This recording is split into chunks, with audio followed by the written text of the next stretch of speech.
Gefil bir yuxu tək gəldin ömrümə. Qorxuram ayılım, itirim səni. Sən mənim bəxtimin sevgi romanı. Möhlət ver, oxuyum, bitirim səni. Sən mənim ruhuma dəyən küləksən. Hər səhər gözümdə açan çiçəksən. Dünya yalan olsa sən tək gerçəksən. Qorxuram, qorxuram, itirəm səni.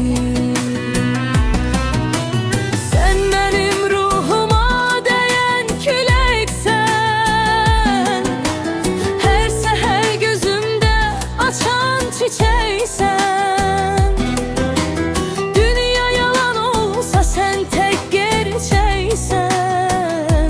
Korkuram, korkuram, itirem seni. Sensiz yaşamağı hayat sanmıram. Gözünde od yanır, otsuz yanmıram. Sen sevgi yok, hiç inanmıram de. Nece inama getirim seni. Bu ömür payımda yarım olarsan. Namusum, gayretim arım olarsan. Bir kasıp oğlanam varım olarsan.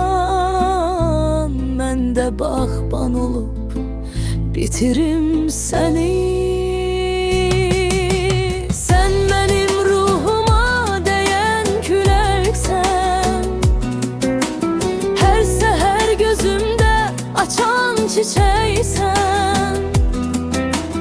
Dünya yalan olsa sen tek gerçeksen. Korkuram, korkuram, itirem seni.